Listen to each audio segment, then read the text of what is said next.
ప్రియ శ్రోతలు, ఈరోజు మన పాఠం రోమా పత్రిక 4వ అధ్యాయం 1 నుండి 12వ వచనం వరకు. సావధానంగా వినండి. కాబట్టి శరీరము విషయమై మన మూల పురుషుడైన అబ్రహాముకు ఏమి దొరికిందంటాము? అబ్రహాము క్రియల మూలముగా నీతిమంతుడని తీర్చబడిన ఎడల అతనికి అతిశయ కారణము కలుగుతుంది గాని అది దేవుని ఎదుట కలగదు. లేఖనము ఏమి చెబుతోంది? అబ్రహాము దేవుణ్ణి నమ్మాడు, అదే అతనికి నీతిగా తీర్చబడింది. పనిచేసేవానికి జీతము రుణమే కాని దానమని ఎంచబడదు. పనిచేయక భక్తిహీనుణ్ణి నీతిమంతునిగా తీర్చేవాని యందు విశ్వాసముంచేవానికి వాని విశ్వాసము నీతిగా ఎంచబడుతుంది. ఆ ప్రకారమై క్రియలు లేకుండా దేవుడు ఎవర్ని నీతిమంతులుగా ఎంచుతాడో ఆ మనుష్యుడు ధన్యుడు. దావీదు కూడా చెప్తున్నాడు. ఎలాగనగా, తన అతిక్రమములకు పరిహారము నొందినవాడు, తన పాపమునకు ప్రాయశ్చిత్తము నొందినవాడు ధన్యుడు. ప్రభువు చేత నిర్దోషి అని ఎంచబడినవాడు ధన్యుడు. ఈ ధన్యవచనము సున్నతి గలవారికి చెప్పబడిందా? సున్నతి లేనివారిని గూర్చి కూడా చెప్పబడిందా? అబ్రహాము యొక్క విశ్వాసము అతనికి నీతి అని ఎంచబడింది అంటున్నాము గదా. మంచిది. అది ఏ స్థితి యందు ఎంచబడింది? సున్నతి కలిగి ఉండినప్పుడా, సున్నతి లేనప్పుడా? సున్నతి కలిగి ఉండినప్పుడు కాదు, సున్నతి లేనప్పుడే. సున్నతి లేనివారైనా నమ్మిన వారికందరికీ అతడు తండ్రి అగుట వలన వారికి నీతి ఆరోపించడానికి అతడు సున్నతి పొందక మునుపు తనకు కలిగిన విశ్వాసము వలననైన నీతికి ముద్రగా సున్నతి అని గుర్తు పొందాడు. సున్నతి గలవారికి తండ్రి అవటానికి, అనగా సున్నతి మాత్రము పొందినవారు మన తండ్రి అయిన అబ్రహాము సున్నతి పొందక మునుపు అతనికి కలిగిన విశ్వాసము యొక్క అడుగుజాడలను బట్టి నడుచుకున్న వారికి తండ్రి అవడానికి ఆయన ఆ గుర్తు పొందాడు. సోదరీ సోదరులారా, వింటున్నారా? ఈ అధ్యాయమంతా అబ్రహామును గురించి, అతని విశ్వాసాన్ని గురించే చెప్పబడింది. అబ్రహాము విశ్వాసమే అతని నీతి. విశ్వాసమును నీతిగా పరిగణించినవాడు దేవుడు. ప్రతి విశ్వాసీ నీతిమంతుడే. పౌలీయమైన వివరణ సైద్ధాంతికంగా ఎంతో లోతైనది, గంభీరమైనది, అర్థవంతమైనది. మానవుడు పాపి. పాపులైన మనుష్యులకు దేవుడు నీతిని దానముగా ఇచ్చాడంటే అది విశ్వాసము ద్వారానే సాధ్యం. విశ్వాసము ద్వారా నీతిమంతులమవుతాము. ఈ సత్యాన్ని విశదీకరించడానికి అబ్రహాము, దావీదు అనే వ్యక్తులను పౌలు పేర్కొంటున్నాడు. పౌలు జీవించిన కాలంలో ఇశ్రాయేలు జాతి యావత్తు అబ్రహామును, దావీదును ఎంతో గొప్పగా చెప్పుకునేవారు. భక్తి, విశ్వాసము విషయంలో ఈ ఇద్దరిని మించిన వారు లేరు. అబ్రహాము హీబ్రూ జాతికి మూలపురుషుడు, దావీదు వారికి రాజు. ఒక గొప్ప రాజుగా దావీదుకు ఎవరూ సాటిరారు. ఈ ఇద్దరూ పాత నిబంధన వ్యక్తులు. వీరిని పౌలు మనకు ఎత్తి చూపుతున్నాడు. ధర్మశాస్త్రానికి, సువార్తకు ఉన్న అవినాభావ సంబంధాన్ని చూపడమే పౌలు యొక్క ముఖ్యోద్దేశ్యం. ధర్మశాస్త్రము, సువార్త ఈ రెండిటిలో సమాన ధర్మములు లేనట్లే కనిపిస్తుంది. అయితే ఒకదాన్ని ఒకటి ప్రాతిపదికంగా వ్యతిరేకించవు, కొట్టివేయజాలవు. ఈ రెండూ దేనికవే ప్రత్యేకంగా ఉన్నాయి. ధర్మశాస్త్రం రాకముందు, ధర్మశాస్త్రము కింద విశ్వాసం అవసరం. విశ్వాసము లేనిది అదీ లేదు, ఇదీ లేదు. ధర్మశాస్త్రం రాకముందే అబ్రహాము విశ్వాసము ద్వారానే నీతిమంతుడుగా తీర్చబడ్డాడు. దావీదు ధర్మశాస్త్రం క్రింద ఉన్నాడు. అతడు కూడా విశ్వాసం ద్వారానే నీతిమంతుడయ్యాడు. అదే సత్యాన్ని దావీదు తన కీర్తనల్లో గానం చేశాడు. పౌలేమీ కొత్త సిద్ధాంతాన్ని ప్రతిపాదించటం లేదు. యూదునికి, యూదేతరునికి, సున్నతి గలవారికి, అది లేనివారికి విశ్వాసమే ఆధారం. విశ్వాసమే నీతిమత్వానికి మార్గం. అబ్రహాముకు, దావీదుకు ఆధారమొక్కటే. అబ్రహాముకు, దావీదుకు, ఆ మాటకొస్తే పౌలుకు అదే ఆధారం. ముగ్గురూ నీతిమంతులైంది విశ్వాసం ద్వారానే. ధర్మశాస్త్రం బాలశిక్షకుడు. ధర్మశాస్త్రం తన కింద ఉన్న వారిని చేయి పట్టుకొని యేసుక్రీస్తు దగ్గరికి నడిపించింది అని పౌలు తేటగా విడమర్చి చెప్తున్నాడు. ఈ అధ్యాయంలో మొదటి 5 వచనాలలో అబ్రహాము ఎలా నీతిమంతుడయ్యాడో పౌలు చూపుతున్నాడు. మన పితరుడు అబ్రాహాము, మనము అబ్రాహాముకు విశ్వాస సంతానం. క్రియల ద్వారా అబ్రహాము దేవుని నీతిని పొందలేదు. క్రియల ద్వారా అతడు నీతిమంతుడైతే అది అతనికి గర్వకారణమై ఉండేది. అబ్రహాము దేవుణ్ణి నమ్మాడు. ఆ విశ్వాసమే అతనికి నీతిగా ఎంచబడింది. పనికి జీతం వస్తుంది గాని ఇది పని కాదు. నీతిమత్వం జీతము కాదు. ఇది ఉచితంగా ఇవ్వబడిన దానం, నీతి దానం. విశ్వాసి విశ్వాసమే దేవుని దృష్టిలో నీతి. దావీదు కూడా తన కీర్తనల్లో ఇదే సత్యాన్ని గానం చేశాడు. పాపములకు ప్రాయశ్చిత్తం పొందినవాడు ధన్యుడు. ఇది నీతి తీర్పు. అబ్రహామును గురించి ఏమందాము? విశ్వాసమందు అబ్రహాము మనకు మూలపితరుడు. మానవ క్రియా కృషి వల్ల అతడు పొందిందేమిటి? సువార్తలో మనిషి అతిశయించడానికి ఏదీ లేదు. సువార్త ధర్మశాస్త్రము చెయ్యజాలనిది చేసింది. అబ్రహాముకైనా దావీదుకైనా ధర్మశాస్త్రం ఏమి చేయగలిగింది? ఇశ్రాయేలు జాతి అబ్రహాముతోనే ఆరంభమైంది.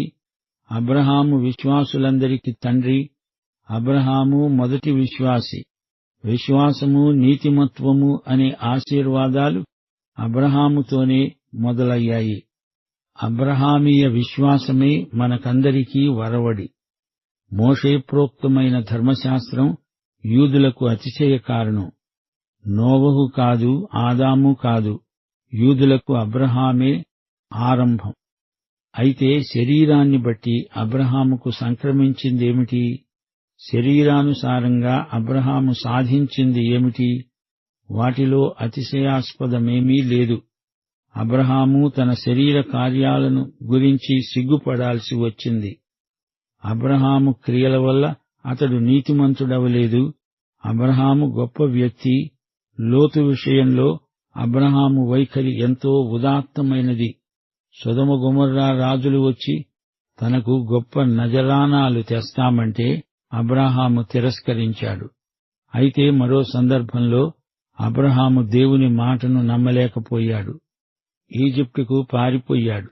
ఈజిప్టు దాసీదాన్ని కూడి కన్న కొడుకు ఇష్మాయేలు అవిశ్వాసపుత్రుడు. ఈ సంఘటనల్లో అబ్రహాము ఎంతో సిగ్గుపడ్డాడు. అబ్రహాము క్రియల మూలముగా నీతిమంతుడని తీర్చబడిన ఎడల అతనికి అతిశయ కారణము కలిగేదేమో కాని అది దేవుని ఎదుట కలగదు. దేవుని యందు అతిశయించేవాడు తన క్రియలలో అతిశయించడు. ఇది విశ్వాస న్యాయం, క్రియాన్యాయం కాదు. అబ్రహాము ఎన్నో మంచి క్రియలు చేశాడు. అయితే అట్టి క్రియల వలన రక్షణ కలగదు. రక్షణకు ఫలితమే సత్క్రియలు. విశ్వాసము ద్వారా నీతిమంతుడని తీర్చబడని వానికి సత్క్రియలు చేస్తే గుర్తింపు లేదు. అబ్రహాము గాని ఎవరైనా గాని విశ్వాసము లేకుండా సత్క్రియలు చేసి వారు అతిశయించవచ్చు గాని దేవుని ఎదట మాత్రము కాదు. అబ్రహాము ఎన్నో సత్క్రియలు చేశాడు గాని అవి అతని విశ్వాసమును బట్టి, నీతిమంతుడై ఉండడాన్ని బట్టి దేవుని చేత గుర్తించబడినవి. యాకోబు తన పత్రికలో, పౌలు తన పత్రికల్లో ఈ అంశంలో భేదాభిప్రాయాలను వ్యక్తం చేశారనుకుంటున్నారా? అలా కానే కాదు. యాకోబు పత్రిక 2వ అధ్యాయం 21వ వచనం, మన పితరుడైన అబ్రహాము తన కుమారుడైన ఇస్సాకును బలిపీఠము మీద అర్పించినప్పుడు అతడు క్రియల వలన నీతిమంతుడని తీర్పు పొందలేదా? యాకోబు పేర్కొన్న క్రియలు ధర్మశాస్త్రము క్రింద చేయబడే శరీర క్రియలు కాదు. అబ్రహాము ధర్మశాస్త్రము క్రింద ఉన్నవాడు కాడు. అబ్రహాము విశ్వాసము చేసిన క్రియలు అవన్నీ. అబ్రహాము దేవుణ్ణి నమ్మాడు. ఇస్సాకును అర్పించాడు. బలి ఇచ్చాడా? ఇవ్వలేదు. దేవుడే అబ్రహామును ఆపాడు, వారించాడు. బలిగా అతన్ని వధించనీయలేదు దేవుడు. దేవునికి నరబలి ఇవ్వకూడదు కదా. పౌలు, యాకోబు ఇద్దరూ ఒకే వచనాన్ని ఉటంకిస్తున్నారు. అబ్రహాము దేవుణ్ణి నమ్మాడు, అది అతనికి నీతిగా ఎంచబడింది, పరిగణించబడింది, తీర్చబడింది. ఆదికాండం 15వ అధ్యాయం 6వ వచనం, యాకోబు పత్రిక 2వ అధ్యాయం 23వ వచనం, రోమా పత్రిక 4వ అధ్యాయం 3వ వచనం. అయితే యాకోబు అబ్రహాము జీవితంలోని చివరి దశను దృష్టాంతంగా తీసుకొని మాట్లాడుతున్నాడు. అది ఇస్సాకును అర్పించే సన్నివేశం. అబ్రహాము గాని మరే వ్యక్తి గాని పాపిగా నీతి తీర్పు కోసం విశ్వాసం మాత్రమే ఆధారంగా నిలవాలి, అంతే. నా సత్క్రియలు చూడు అంటూ దేవుని ఎదట అతిశయించడానికి ఏదీ లేదు.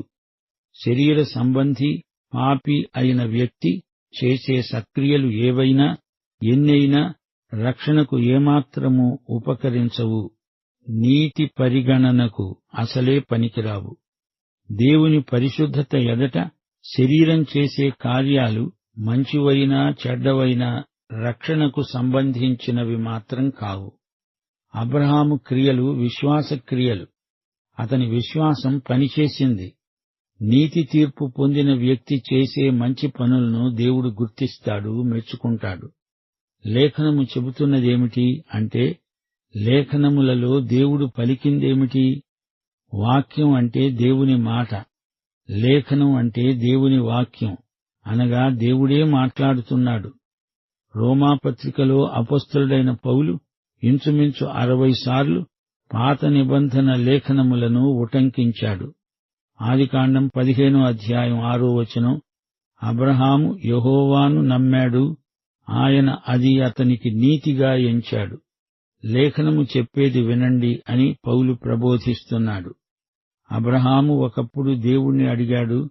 ఆదికాండం 15వ అధ్యాయం 2వ వచనం, దేవా, నీవు నాకు ఏది ఇస్తే ఏమి? నేను సంతానము లేనివాడినైపోతున్నానే.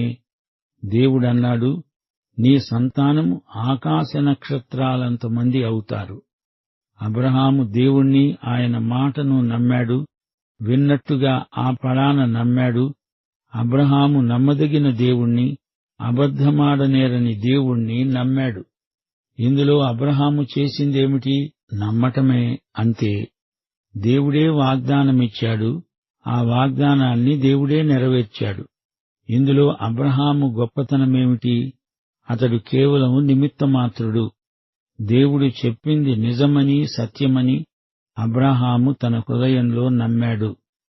అబ్రహాము విశ్వాసము క్రియ కాదు గాని అతని విశ్వాసము సజీవమై పనిచేసింది. విశ్వాసము క్రియ కాదు, అది ఒక వైఖరి. అబ్రహాము హృదయం దేవుని వైపునకు పరిగెత్తింది. దేవుని వాగ్దానం మీద అబ్రహాము దృష్టి కేంద్రీకరించబడింది. అంచేత దేవుడు తన వాగ్దానాన్ని ఎట్టి ఆటంకము, అభ్యంతరము లేకుండా నెరవేర్చాడు. విశ్వాసము అబ్రహాము గొప్పతనం కాదు. విశ్వాసం అబ్రహామును ఆ ఫలాన దేవదూతగా మార్చిందని కాదు. అబ్రహాము దేవుణ్ణి పూర్తిగా నమ్మాడు. అంచేత దేవుడు తాను వాగ్దానం చేసింది అతడి పట్ల నెరవేర్చాడు. ఆదికాండం 12వ అధ్యాయం 3వ వచనం, భూమి యొక్క సమస్త వంశములు నీయందు ఆశీర్వదించబడతాయి. గొప్ప వాగ్దానం. అబ్రహాము విశ్వాసమే అతనికి నీతిగా ఎంచబడింది. అది దేవుడు అబ్రహాము లెక్కలో జమకట్టాడు అని అర్థం. అది నీతి అని ఆయన తీర్పు చెప్పాడు. ఆ విధంగా పరిగణించాడు. పనివాడు పనిచేసి జీతం పుచ్చుకుంటాడు. ఈ పనికి ఇంత జీతం అని కేటాయించబడి ఉంటుంది. అబ్రహాము జీతగాడు కాడు, అలాంటి పనివాడు కాడు. అబ్రహాముకు దేవుడిచ్చింది అతడు కష్టపడి సంపాదించుకున్నది కాదు. అది దేవుని కృప వల్ల, తన విశ్వాసం వల్ల అతనికి సంక్రమించింది. రక్షణను సంపాదించుకునేందుకు నీవు చేసే పని ఏమీ లేదు. నీతి బాహ్యులను నీతిమంతులుగా ఆయనే తీరుస్తాడు. 3వ అధ్యాయం 10వ వచనం, లోకములో నీతిమంతుడు లేడు, ఒక్కడూ లేడు. యేసు చేస్తే నీతిమంతులమవుతాము, లేకపోతే లేదు. క్రీస్తుకు బయట ఎవడైనా నీతిమంతుడున్నాడు అంటే దేవుడు అబద్ధికుడవుతాడు. నీవు నీతిమంతుడివి అవ్వాలి అంటే నీకు విశ్వాసముండాలి. క్రియతో నిమిత్తం లేని విశ్వాసాన్ని దేవుడు కోరుతున్నాడు. విశ్వాసమనే దానిలోని శక్తి కాదిది, మనం విశ్వాసముంచిన దేవుని శక్తి మాత్రమే. దేవుని నుండి ఆయన కృపను మనం పొందడానికి విశ్వాసమే ఏకైక సాధనం. మన విశ్వాసం దేవుణ్ణి మహిమపరుస్తుంది, దేవుని నీతిమత్వాన్ని స్వీకరిస్తుంది. అబ్రహాము విశ్వాసమును బట్టి దేవుడు నీతిని అబ్రహాము లెక్కలో జమకట్టాడు అని గ్రహించాలి. విశ్వాసమే నీతిగా ఎంచబడడం విశేషం. అది దేవుని నీతి. 6వ వచనము నుండి దావీదును మరో దృష్టాంతంగా పౌలు ఎత్తి చూపుతున్నాడు. ఆ ప్రకారమే క్రియలు లేకుండా దేవుడెవణ్ణి నీతిమంతుడిగా ఎంచుతాడో ఆ మనుష్యుడు ధన్యుడు అని దావీదు చెప్తున్నాడు. దావీదు ధర్మశాస్త్రము క్రింద ఉన్నాడు. అబ్రహాము కాలానికి ఇంకా ధర్మశాస్త్రం రాలేదు. అబ్రహాము తరువాత 400 సంవత్సరాలకు గాని ధర్మశాస్త్రము ఇవ్వబడి ఉండలేదు. దావీదు ధర్మశాస్త్రం క్రింద ఉన్నవాడే అయినా ధర్మశాస్త్రాన్ని బట్టి రక్షణ పొందలేదు. దావీదు సత్క్రియల ద్వారా రక్షించబడలేదు. అతడు చాలా చెడ్డ పనులు కూడా చేశాడు. అయితే దేవుని కృపను బట్టే అతడు రక్షించబడ్డాడు. అదే ప్రాతిపదిక మీద అతడు నీతిమంతుడని దేవుని చేత పరిగణించబడ్డాడు. దేవుని నీతి మన సత్క్రియలను బట్టి కాదుగాని దేవుని కృపను బట్టి, మన విశ్వాసమును బట్టి కలిగిందని మనము గ్రహించాలి. 32వ కీర్తన 1-2 వచనాలు. పౌలు ఈ సందర్భంలో వీటినే ఉటంకిస్తున్నాడు. తన అతిక్రమములకు పరిహారము నొందినవాడు, తన పాపమునకు ప్రాయశ్చిత్తము నొందినవాడు ధన్యుడు. యెహోవా చేత నిర్దోషి అని ఎంచబడినవాడు, ఆత్మలో కపటము లేనివాడు ధన్యుడు. 32వ కీర్తన 51వ కీర్తన ఈ 2 పశ్చాత్తాప కీర్తనలు. దేవుని ఎదుట దావీదు తాను చేసిన గొప్ప పాపాలు ఒప్పుకుంటున్నాడు. దేవుడతన్ని క్షమించి తిరిగి చేర్చుకున్నాడు. పాపాలు క్షమించబడిన పశ్చాత్తప్తుడు ధన్యుడు. అతిక్రమము అనగా ధర్మశాస్త్ర ఉల్లంఘన. అది దావీదు తెలిసి చేసిన పాపం. అతడు పశ్చాత్తప్తుడైనప్పుడు దేవుడు క్షమించాడు. మన పాపాలన్నిటినీ యేసు రక్తం కప్పేస్తుంది. పాపక్షమాపణ అనుభూతి క్రైస్తవ భక్తి జీవితానికి ఆధారం. దేవుడు పాపి యొక్క పాపాలను క్షమించి అతడెన్నడూ ఏ పాపము చేయనట్లే ఎంచి పాపిని నీతిమంతుణ్ణిగా ఎంచుతాడనే అనుభూతి ఎంతో ధన్యవంతమైంది. యేసు చనిపోయి తన రక్తం కార్చాడు. ఆ రక్తం మనకు జీవం, సమృద్ధి జీవం. 2 సమూయేలు 12:13 వచనంలో ప్రవక్త అయిన నాతాను దావీదుతో అన్నాడు, నీవు చావకుండునట్లు యెహోవా నీ పాపమును బట్టి నిన్ను శిక్షించడు. దేవుడు దావీదును ఎంతో క్రమశిక్షణలో పెట్టాడు. ఒక ధనికుడు బీదవాని గొర్రెపిల్లను దౌర్జన్యంగా లాక్కున్నాడంటే అతనికి 4 రెట్ల నష్టపరిహారం ఇవ్వవలసిందే అన్నాడు దావీదు. దావీదు 4 పిల్లలు మృతి చెందారు. బెత్షెబా కన్న కొడుకు అమ్నోను అనే జ్యేష్ఠ కుమారుడు అబ్షాలోము, అదోనియా ఈ 4 మృతి చెందారు. జీవితకాలమంతా దావీదు ఎంతో మనస్తాపం అనుభవించాడు. దేవుడతన్ని క్షమించాడు. పాప ప్రాయశ్చిత్తం పొందినవాడు దావీదు.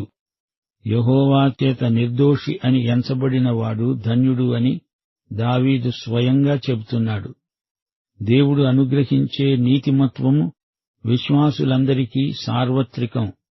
ధర్మశాస్త్రము లేని అబ్రహాము ధర్మశాస్త్రము లేకుండానే నీతిమంతుడిగా ఎంచబడ్డాడు. అంతేకాదు, అబ్రహాము సున్నతి పొందకముందే నీతిమంతుడని ఎంచబడ్డాడు. అబ్రహాముకు దేవుడు వాగ్దానం చేశాడు. ఎట్టి ఒడంబడిక లేకుండానే అంతకు ముందే అబ్రహాముకు విశ్వాసము ద్వారా నీతి తీర్పు లభించింది. అబ్రహాము దేవుని నోటి మాట నమ్మాడు. దేవుడన్నాడు, అబ్రహాము నమ్మాడు. సున్నతి అనే ముద్ర రాకముందే అబ్రహాము విశ్వాసముంచటం, అతని విశ్వాసం అతనికి నీతిగా ఎంచబడడం జరిగింది. అబ్రహాము నీతిమంతుడయ్యాడు. గలతీ పత్రిక 3వ అధ్యాయం 6-18 వచనం వరకు, 4వ అధ్యాయం 21-31 వచనం వరకు ఇదే అంశాన్ని పౌలు కూలంకషంగా చర్చించాడు. అబ్రహాము దేవుణ్ణి నమ్మినందున అది అతనికి నీతి అని ఎంచబడింది. దేవుడు విశ్వాసమూలముగా అన్యులను నీతిమంతులనుగా తీరుస్తాడు. మనము స్వతంత్రురాలి కుమారులము గాని దాసి కుమారులము కాము. శరీరమును బట్టి పుట్టినవాడు ఆత్మను బట్టి పుట్టిన వానిని ఎలా హింస పెట్టాడో ఇప్పుడు అలాగే జరుగుతున్నది. ప్రియశ్రోత, నీవు యేసు ప్రభువును నీ స్వకీయ రక్షకునిగా ఎరుగుదువా? క్రీస్తునందు విశ్వాసముంచిన నీతిమంతుడవా? విశ్వాసము నీది. విశ్వాసానికి ఫలితంగా దేవుడు తన కృపచేత తన నీతిని నీకిస్తాడు. పాఠం ఇంతటితో సమాప్తం. మన ప్రభువైన యేసుక్రీస్తు వారి కృప, తండ్రి అయిన దేవుని ప్రేమ, పరిశుద్ధాత్మ అన్యోన్య సహవాసము మనకందరికీ సదాకాలము తోడై ఉండునుగాక. ఆమేన్.